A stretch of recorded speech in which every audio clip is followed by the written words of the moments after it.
Olá pessoal, tudo bem? Meu nome é David Pereira, eu estou professor no Departamento de Transportes do Centro de Tecnologia da Universidade Federal de Santa Maria e essa é a disciplina de Infraestrutura de Transportes, que sou responsável atualmente no departamento, e essa é a nossa videoaula da segunda parte sobre pavimentos intertravados, em que vamos trabalhar assuntos relativos ao dimensionamento estrutural dessa alternativa de pavimentação.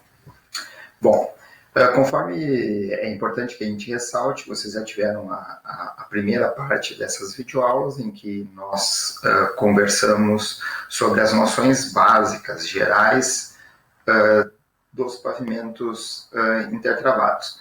E o foco da aula de hoje vai ser especificamente o dimensionamento estrutural, mas não executarmos o dimensionamento, certo? Eu vou passar para vocês as premissas básicas de projeto para que vocês tenham, então, o ferramental mínimo necessário para efetivamente dimensionar um pavimento intertravado. Nas próximas aulas, nós vamos, tanto presencialmente quanto à distância, nós vamos tentar dimensionar algumas alternativas em pavimentação com essa característica de peças pré-moldadas em concreto, compreendendo o revestimento do que nós chamamos, então, de pavimentos intertravados. Então, vamos novamente agradecer também, porque esse material foi fundamentado no que a Associação Brasileira de Cimento Portland, a ABCP, tem de material didático sobre o assunto. É importante primeiro ressaltar que um projeto, quer seja de pavimentos intertravados ou de qualquer outra alternativa em pavimentação, ele perfaz uma série de etapas, que não só o dimensionamento estrutural do pavimento, que é o nosso foco nessa disciplina, e mais especificamente em relação a pavimentos intertravados dessa videoaula. Mas nós temos ainda também características importantes e que devem constar do projeto, que é algo mais abrangente, no que diz respeito às especificações e também no que diz respeito à questão arquitetônica, estética, paginação, que a gente pode ainda ter quando da utilização dos pavimentos intertravados, o que deve ter ficado bastante evidente na primeira parte desse conteúdo, na videoaula anterior. Bom, de maneira geral, nós temos grandes dificuldades em avaliar estruturalmente esses pavimentos intertravados, certo? Em algum momento da história, da evolução desses pavimentos, no que diz respeito ao dimensionamento estrutural, procurou-se fazer uma analogia do que seria o módulo de resiliência desse conjunto formado pelo colchão de areia e das peças pré-moldadas em concreto. E fazendo uma comparação desse módulo, tentando correlacionar com o módulo de um concreto asfáltico de espessura equivalente, certo? Isso foram as primeiras adaptações que foram realizadas no que diz respeito, ou no que tentava, de alguma forma, verificar essa condição de dimensionamento, para que se pudesse, utilizando algum software capaz de calcular os esforços gerados no pavimento e associando esses esforços a algum mecanismo de ruptura do pavimento. Então, essas foram as primeiras adaptações. Utilizaram também os conceitos e fatores de equivalência de carga, que estará no método que nós vamos analisar no dia de hoje. Bom, a gente ainda tem também algumas comparações na história evolutiva do processo de dimensionamento, que tentava comparar e fazer um paralelismo entre as deflexões que ocorriam nos pavimentos asfálticos com os pavimentos intertravados, de tal sorte que os primeiros métodos mesmo de dimensionamento, eles buscavam essa equivalência, sobretudo da espessura de concreto asfáltico com a espessura do bloco com colchão de areia ou areia de assentamento.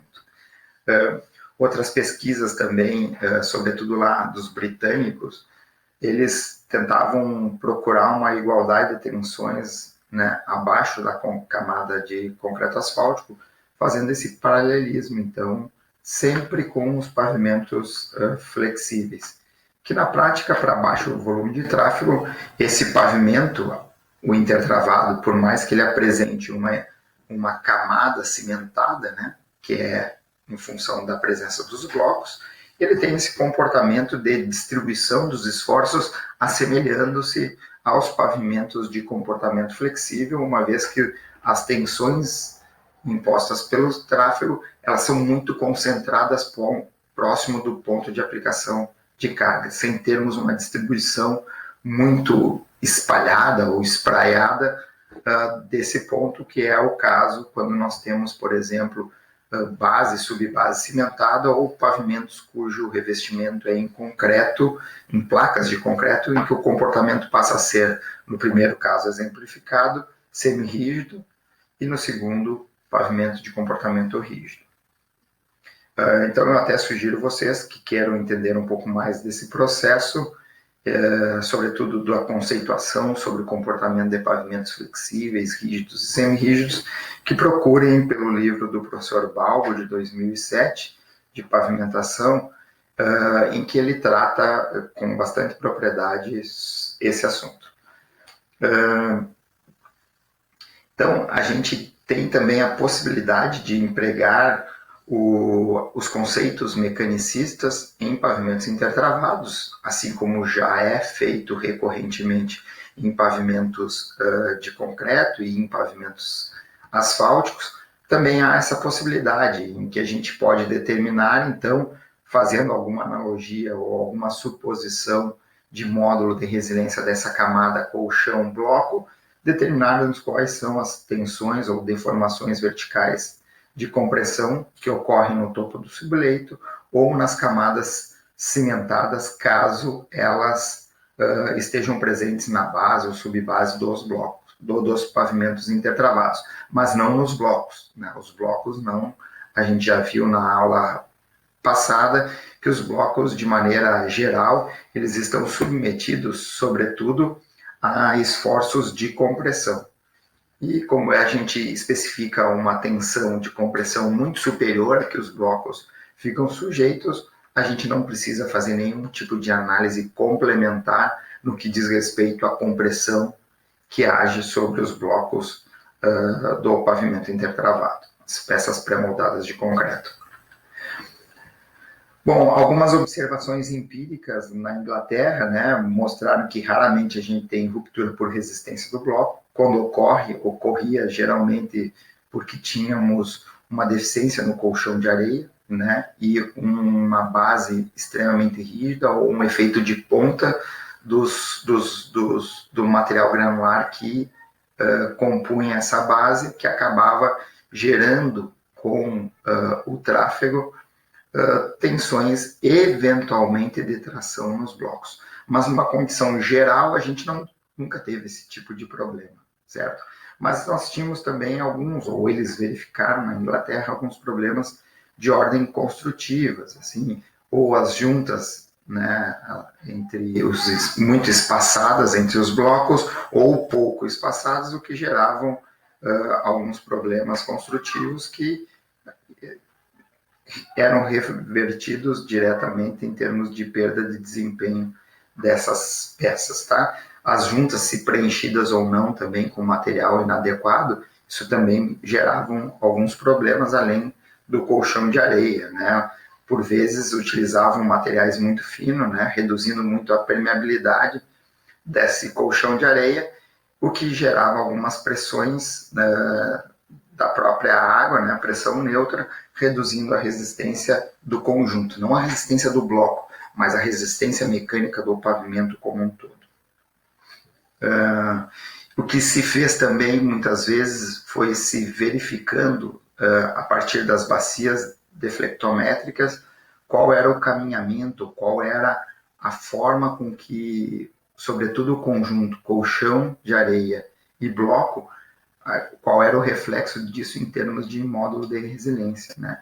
E o que se verificava é que se tinha um tráfego inicial, né, até a ordem de 10 mil solicitações do eixo padrão, em que era percebido um crescimento do módulo de resiliência, né, desse conjunto bloco colchão de areia, e depois se estabelecia um patamar e se permanecia nesse patamar final. Então, nesse período aqui, se vocês lembram da videoaula anterior, 10 mil era mais ou menos as solicitações do eixo padrão, era quando se terminava aqueles ensaios para determinar qual era a característica, qual era a espessura melhor em termos de colchão de areia, que davam um desempenho mais adequado em termos de afundamento de trilha de roda. Observem que aqui, ó, a gente observa dois valores diferentes de módulos de resiliência para esse conjunto bloco colchão de areia, de 2.500 e 3.200, esses aqui para blocos segmentados, que são os nossos blocos retangulares, todos eles irregulares, né? Que é aquele bloco que, conforme nós vimos na videoaula anterior, provoca ou nos forneceria uma condição de intertravamento mais adequada quando comparado com um bloco retangular reto. Existe uma tese, na verdade uma dissertação de mestrado, o nome dele é Abdul Halak, em 1998, que ele estudou especificamente os pavimentos intertravados. E ele foi um aluno do professor Balbo, e ele era da ABCP. Ele trabalhava como engenheiro na ABCP, e ele desenvolveu todo o trabalho de mestrado deles em blocos para aplicação em pavimentos intertravados, né? Então ele determinou e estudou de maneira aprofundada vários quesitos atinentes aos pavimentos intertravados, e quando for o caso de nós dimensionarmos pavimentos intertravados com a necessidade de bases cimentadas, né, isso é muito comum em regiões portuárias, aeroportuárias, em que o tráfego é bastante pesado, né, ele reforça a necessidade de nós complementarmos esse dimensionamento que vai ser repassado na aula de hoje, com verificações à fadiga, tanto da brita graduada tratada com cimento ou do CCR, que eventualmente estejam em utilização na composição estrutural do nosso pavimento. Conforme a gente já viu, então essa é a seção típica, e o que nós vamos aprender a dimensionar aqui é a estrutura necessária, espessuras de materiais necessários a compor tanto subbase como base, associado a um colchão de areia, que a gente já tem essa especificação, de 3 a 5 centímetros, geralmente a gente especifica 4 centímetros mais ou menos 1, com um bloco que é determinado em função do tráfego previsto, né, sem esquecer dessa condição aqui de confinamento, né, que é a presença dessa contenção lateral, que pode ser o próprio meio-fio, e da areia de rejuntamento, para podermos então ter a garantia de um trabalho estrutural adequado dos blocos com seu intertravamento. Basicamente, o que a gente precisa para dimensionar esse pavimento são as mesmas informações necessárias ao dimensionamento de pavimentos que nós já aprendemos, né, que são os pavimentos asfálticos, né, pelo método CBR. E esse método é muito semelhante àquele método que nós estudamos no início da disciplina. Então, a fundação, que é o nosso subleito, ela vai ser especificada a partir do seu valor de CBR. O que não quer dizer que outros ensaios não sejam necessários para atestarmos a qualidade e a viabilidade de executarmos esse pavimento sobre esse solo de fundação. E as cargas nos pavimentos intertravados podem ser inclusive estáticas.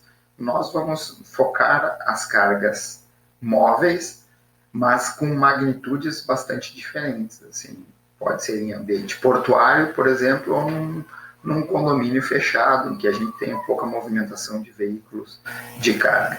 Então, isso é importante, que a gente conheça a magnitude das suas cargas, a frequência e a configuração de eixos ou que carregam o pavimento, certo?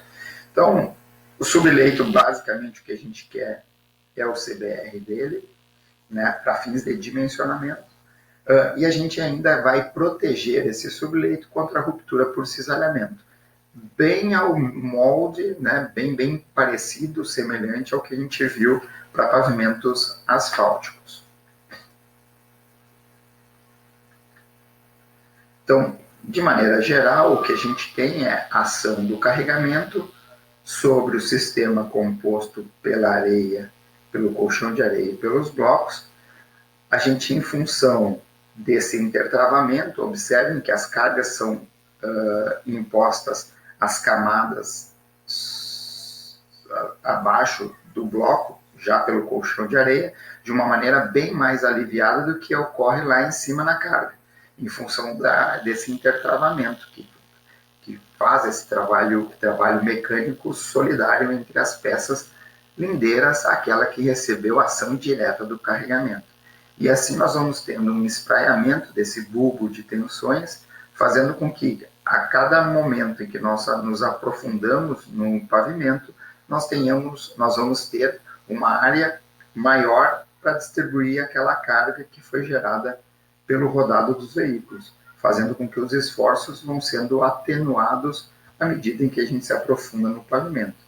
Até que, ao chegar no subleito, esse subleito fique submetido a esforços cisalhantes compatíveis com a sua resistência. Então é muito parecido, muito semelhante ao que a gente tem visto em pavimentos asfálticos, conforme o método do CBR, do DNR ou do Corpo dos Engenheiros Americanos nas aulas anteriores já vistos. Então nós vamos focar nessas cargas que são móveis, certo? Não nas cargas estáticas, que podem ter magnitudes completamente diferentes, de uma bicicleta ou de uma pessoa caminhando, né? Até movimentações de transtrainers, de cargas extremamente pesadas sobre a estrutura do pavimento, né? E aqui, ó, eu vou mostrar para vocês, e quero chamar a atenção para esse equipamento aqui, que é uma empilhadeira de grande porte, que é uma empilhadeira da Caterpillar, essa é a marca do fabricante, que foi tomado como referência. Isso vai ser importante daqui a pouco, quando a gente for estudar os fatores de equivalência de carga.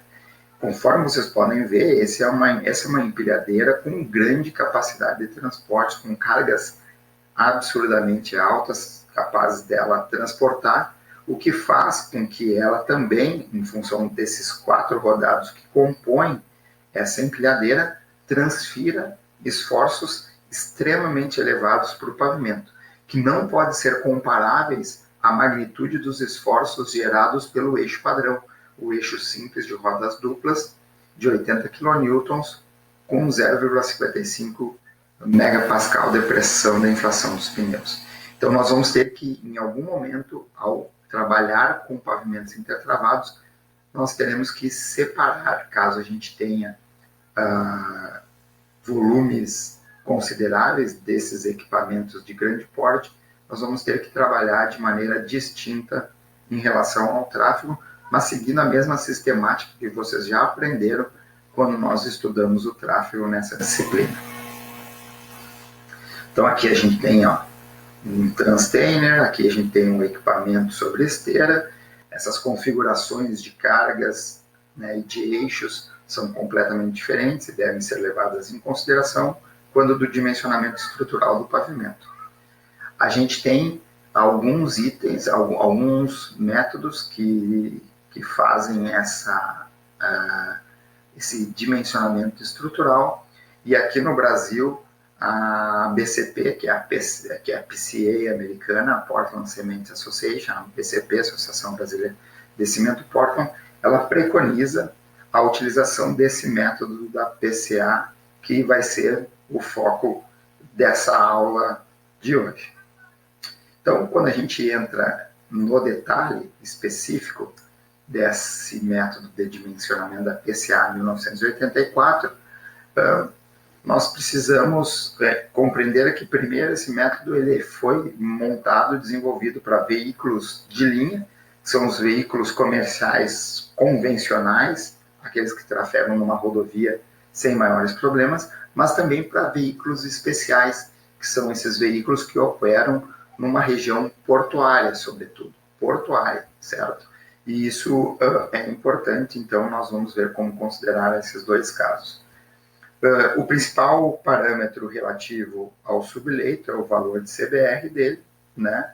O que não quer dizer que a caracterização desse material não deva ser daquela convencional, que vocês já viram em outras disciplinas, como mecânica dos solos, a partir da determinação dos índices físicos do material, da sua expansibilidade, né? Os ensaios de compactação não devam ser conduzidos, e também, de repente, até a própria classificação MCT, em se tratando de solos tropicais. As camadas de base e subbase, elas têm as mesmas propriedades, conforme a gente já viu, né?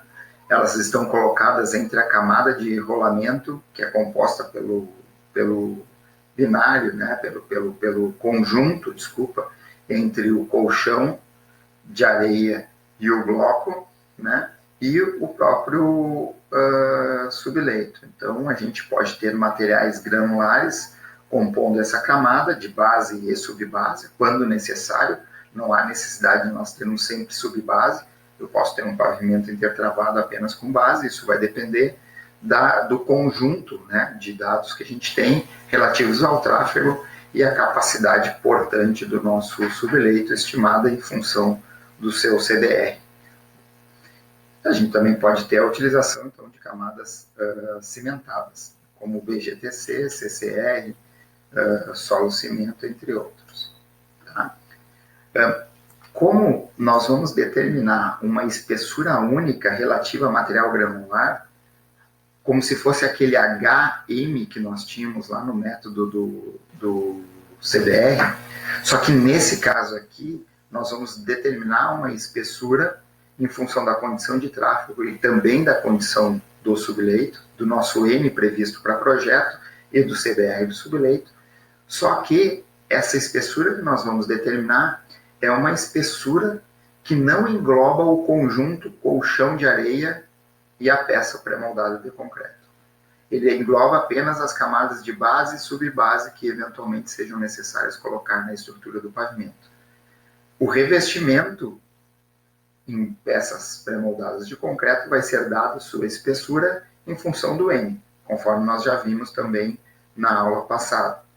E o colchão de areia, esse aí é sempre uniforme entre 3 e 5 centímetros. Então, por isso que nós vamos determinar então uma espessura única relativa a material granular, isso é o que vai sair das nossas tabelas de dimensionamento, a partir então desse conjunto, esse par coordenado entre subleito e N previsto, certo?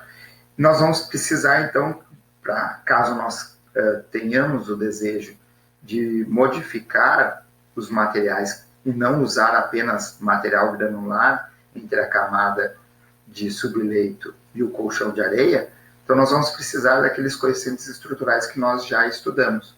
E vocês podem trazê-los para cá, para o nosso dimensionamento de pavimentos intertravados, com 2 detalhes importantes a serem considerados. O primeiro detalhe importante é que a camada cimentada, certo? Ela sempre vai assumir um coeficiente estrutural de 1,65. No método do dimensionamento de pavimentos asfálticos, esse casinho para bases cimentadas ou para materiais cimentados, ele variava em função da sua resistência. Aqui ele é fixado em 1,65. Isso é o que temos na norma da PCA 1984.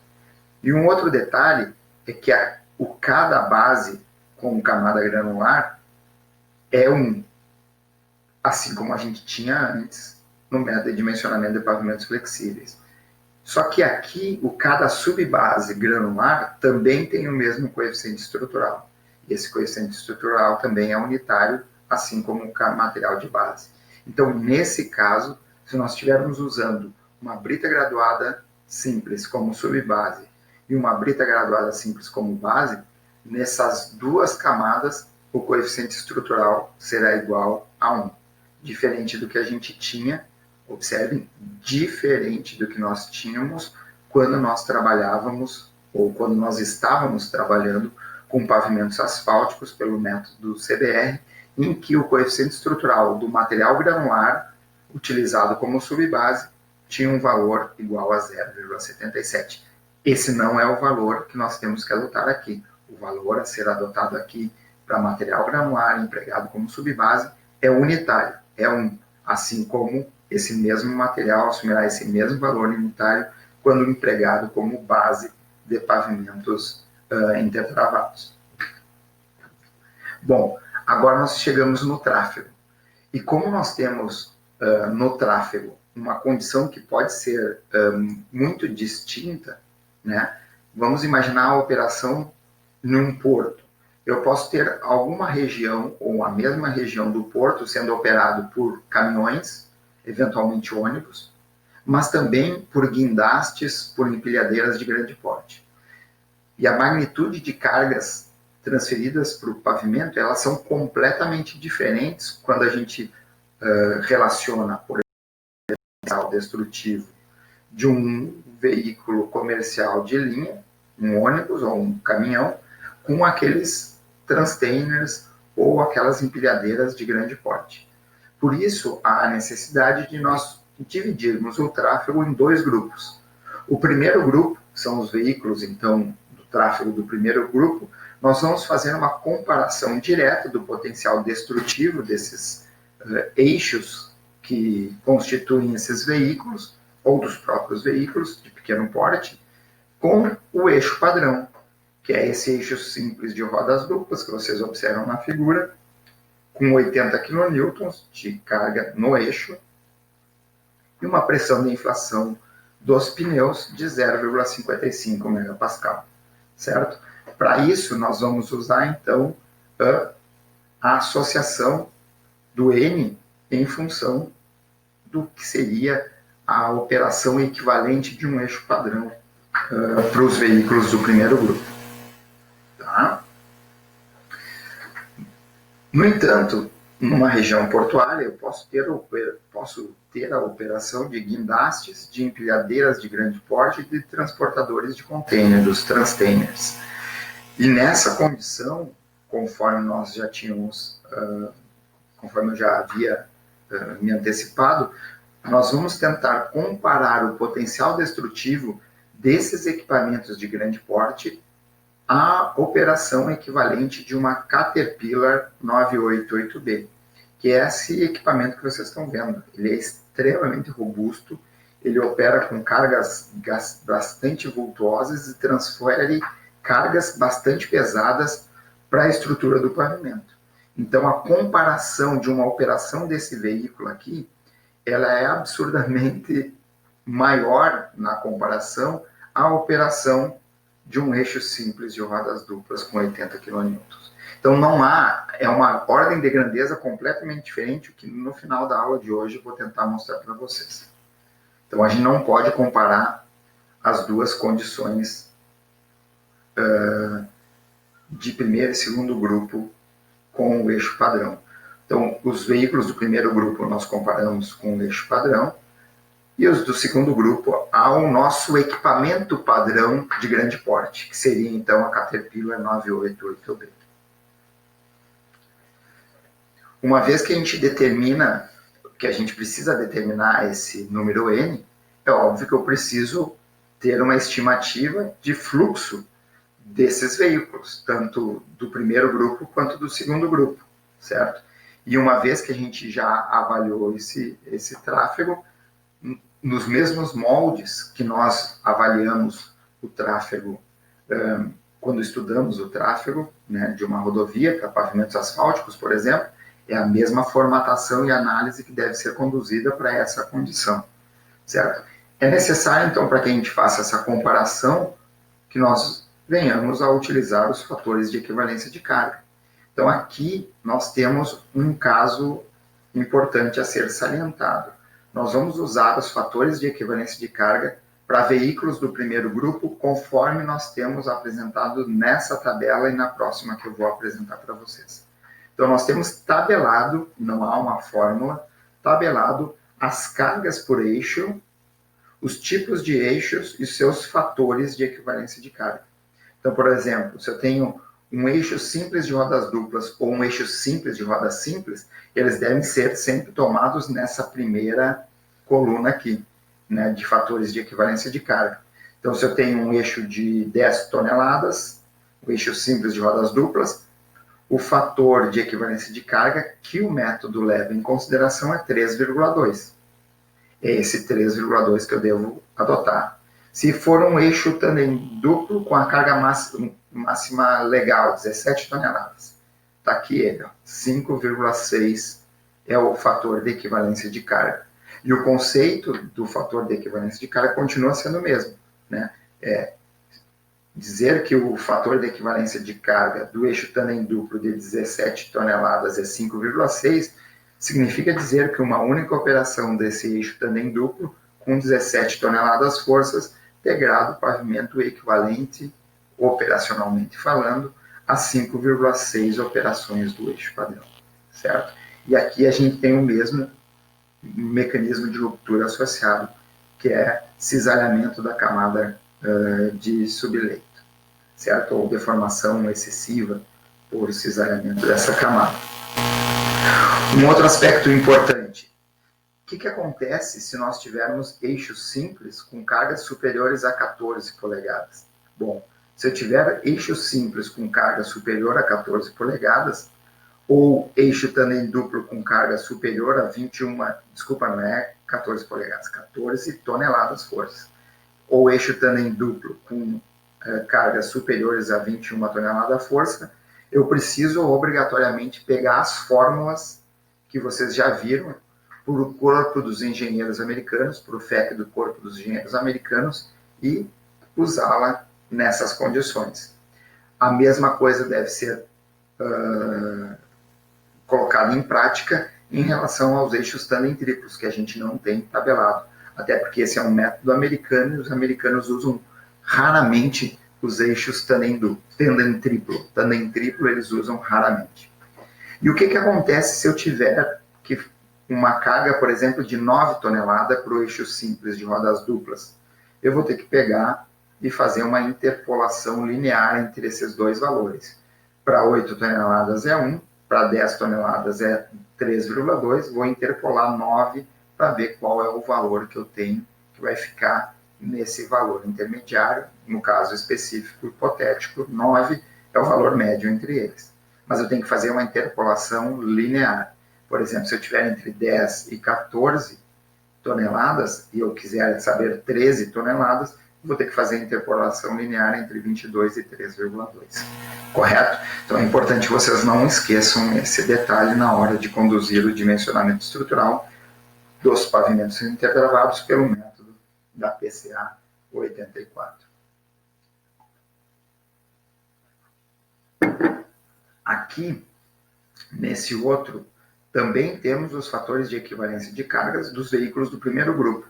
Então, esses números que eu estou mostrando para vocês são números relativos à operação equivalente do eixo simples de rodas duplas de 80 kN com pressão de inflação de 0,55 MPa, ou seja, o eixo padrão. Só que para equipamentos diferentes. A primeira coluna aqui é de peso bruto, a segunda coluna eu vou ter aqui veículos sobre esteiras e aqui eu tenho empilhadeiras. Então, vamos imaginar que a gente tem aqui ficou apagado aqui, né? Uma operação daquele blindado sobre esteira de 60 toneladas, o Leopard, que a gente tem aqui em Santa Maria. 60 toneladas, uma única operação daquele equipamento equivale a 9.500 operações do eixo padrão. Perdão. Uma única operação, então, de um Leopard num pavimento intertravado, degrada esse pavimento intertravado o equivalente a 9.500 operações do eixo padrão. É bastante, né? Então, se eu tenho uma operação, por exemplo, de uma empilhadeira de pequeno porte que trafega com peso bruto total de 9 toneladas, essa operação é equivalente a 1,4 operações do eixo padrão, certo? Então, esses são ainda os equipamentos. Se vocês vão me perguntar, mas como é que eu sei que um veículo sobre esteira ou uma empilhadeira é de grande porte ou pequeno porte? Chegando ao limite tabelado aqui, ele é de pequeno porte. Quando não tem mais esse limite, extrapolando esse limite, ela passa a ser de grande porte e a vinculação com a degradação passa a não ser mais do eixo padrão, mas com a Caterpillar 988B. Vamos imaginar, então, dessa forma, que a gente tenha feito análise de fluxo de veículos, né? Tenhamos feito a projeção de N ao longo do período de projeto e a gente chega a um determinado N. Vamos imaginar aqui que a gente chegou a um N de 1 milhão de repetições, 10 na 6, e que meu subleito ele apresente um CBR igual a 6. Então, eu tenho CBR igual a 6 nessa tabelinha, 1 milhão de solicitações, eu vou chegar à necessidade de ter entre o subleito e a minha camada de colchão de areia, 23 centímetros.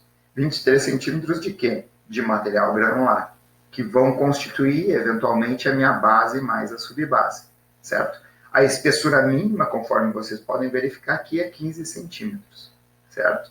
E a máxima que a gente tem aqui, no caso, para 10 milhões de solicitações do eixo padrão, para um CBR igual a 2%, é 72 centímetros, certo? Então, essa tabela, a gente não calcula isso com uma fórmula, a gente entra nessa tabelinha proposta pelo método, essa tabela vai nos dar, então, qual é a espessura de camada granular, sempre referenciada a material granular, necessária a ser colocada entre o subleito e o colchão de areia, onde vai ser assentado depois o nosso bloco, a fim de garantir que as tensões impostas lá em cima, nos blocos, pelos veículos, chegarão lá no meu subleito com níveis compatíveis à resistência cisardente desse material, certo? Isso, então, em função do número de solicitações do eixo padrão e do CBR do meu subleito.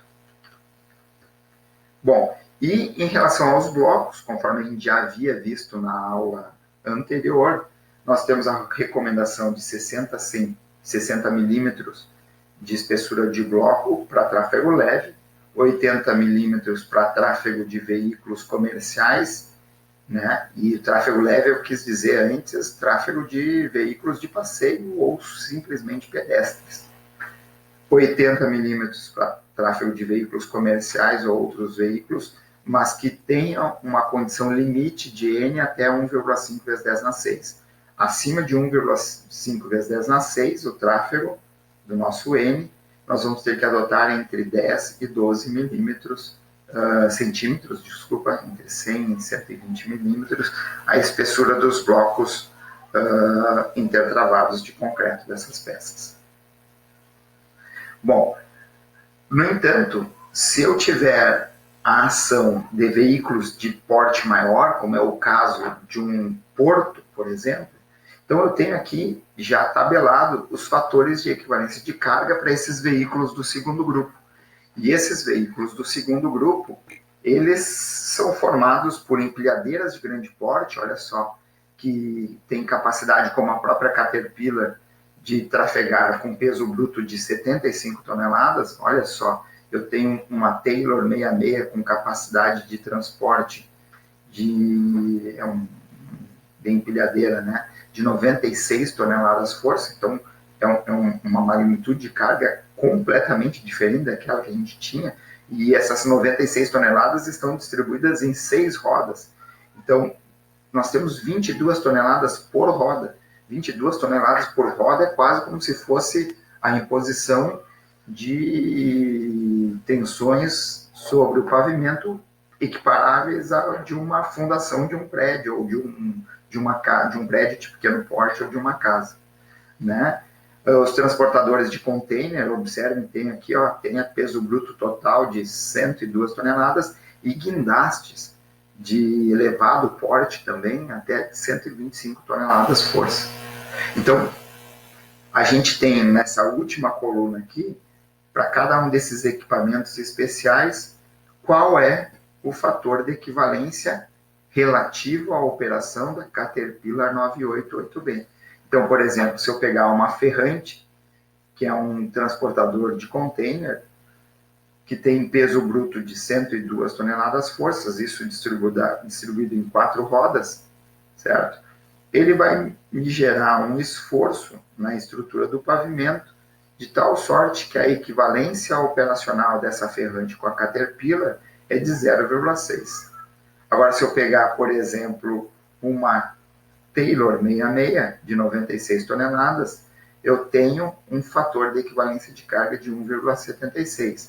Significa que uma única operação dessa Taylor 66 degrada o pavimento intertravado como um todo, o conjunto como um todo, o equivalente a 1,76 operações da Caterpillar 988B. Então, dessa forma, vamos imaginar um caso hipotético em que a gente só tenha a ação de veículos do segundo grupo. O meu pavimento vai ser dimensionado em função do número ou da previsão de solicitações do eixo padrão, né? Observem aqui, desculpa, novamente, apaguem o que eu falei, perdão, não consigo editar minha videoaula. Gostaria de editar para não deixá-los com a informação equivocada.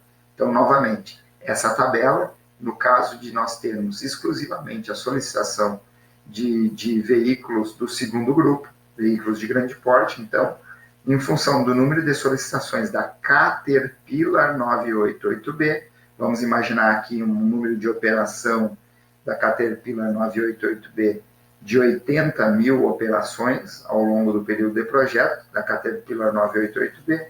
Vamos pegar um CBR igual a 6, nós vamos ter 71 centímetros sendo demandado de material granular entre o subleito e a camada de colchão de areia, onde nós assentaremos as peças pré-moldadas de concreto. Observem que no exemplo anterior que eu tinha feito para vocês, para os veículos do primeiro grupo, nós tínhamos 1 milhão de solicitações para o mesmo CBR, 1 milhão de solicitações do eixo padrão para o mesmo CBR de 6%. E seria necessário 23 centímetros, se não me falha a memória, de espessura de material granular. Aqui nós temos 80 mil solicitações. Nós temos muito menos solicitações, só que da Caterpillar 988B, e o mesmo CBR do subleito.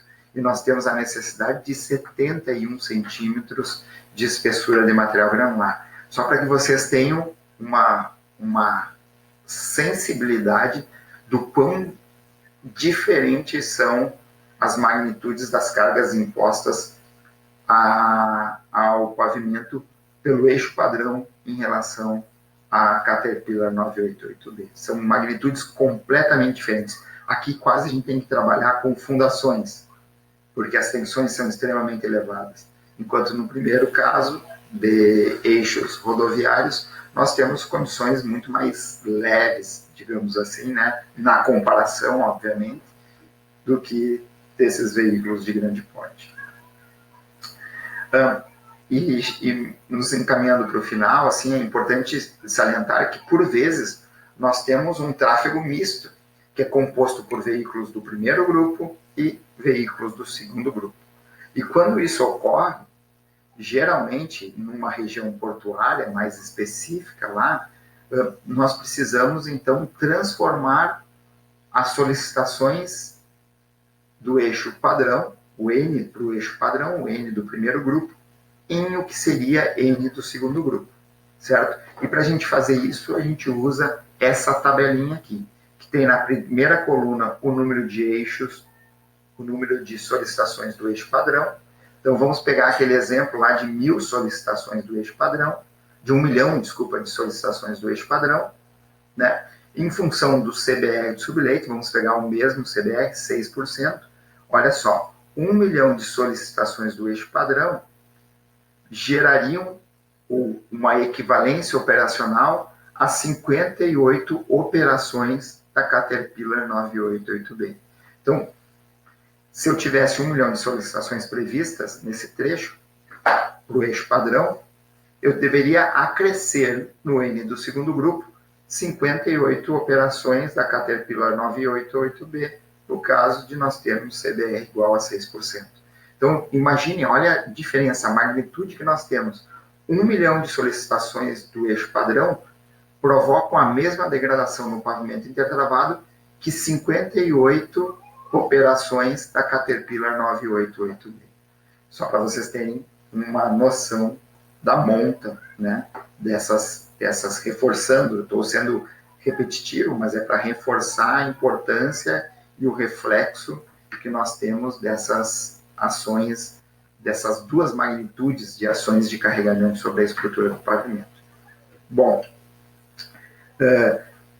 aqui nós terminamos a parte mais específica do dimensionamento estrutural, que é o foco dessa disciplina, é o foco dessa videoaula, certo? Nós vamos ver agora, daqui para frente, nas próximas aulas, uma série de exercícios e vocês vão ter que colocar em prática essa resumida, digamos assim, essa pincelada que a gente deu no método de dimensionamento de pavimentos intertravados da PCA 1984.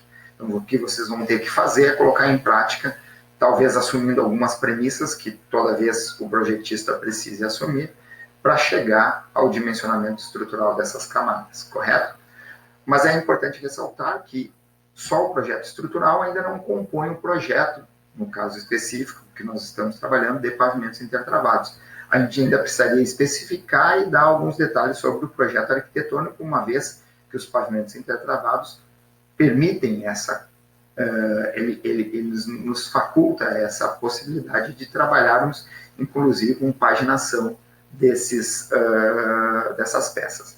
Então, a gente ainda precisa especificar como vai ser a contenção lateral, a contenção transversal, eventualmente, também a gente precisará, né, dependendo da declividade dos nossos pavimentos, a escolha das peças, qual o formato, eventualmente cor, né, a espessura é algo do projeto, né, também é do projeto, e eu não falei aqui, a resistência a ser estipulada para as peças pré-moldadas de concreto.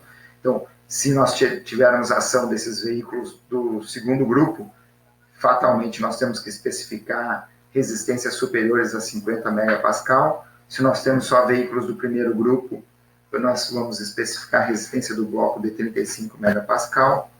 Padrão de colocação, então aqui também faz, né, que formato nós vamos especificar em termos de colocação das peças pré-moldadas, modulação da obra, né, drenagem é super importante.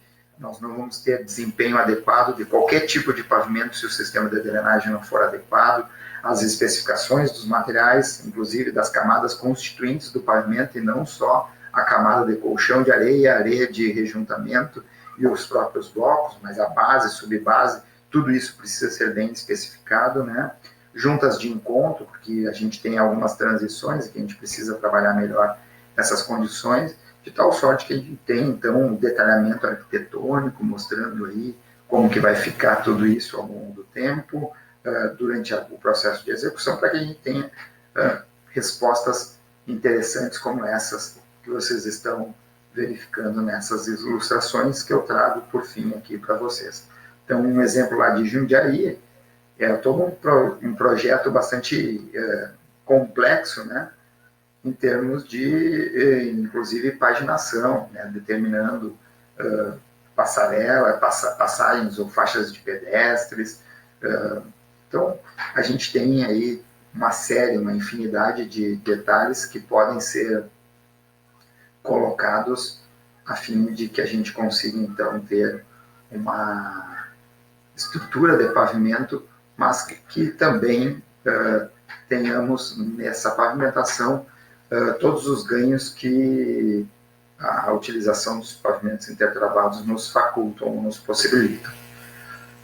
Então, eu queria, de novo, agradecer a atenção de todos, esperando que vocês tenham compreendido a videoaula de hoje, o conteúdo de hoje, fazendo votos que vocês, então, consigam levar adiante os dimensionamentos estruturais. Agradeço também a ABCP pelo material que possibilitou, então, a confecção, a elaboração e os ajustes das aulas de hoje. Fico à disposição de todos vocês para tirarem dúvidas que eventualmente persistam depois dessa videoaula. Esse aqui é o meu e-mail, em que eu me coloco à disposição, então, para fazerem os contatos, para ter o contato mais próximo de vocês. E desejo que vocês, então, continuem saudáveis e que a gente consiga se ver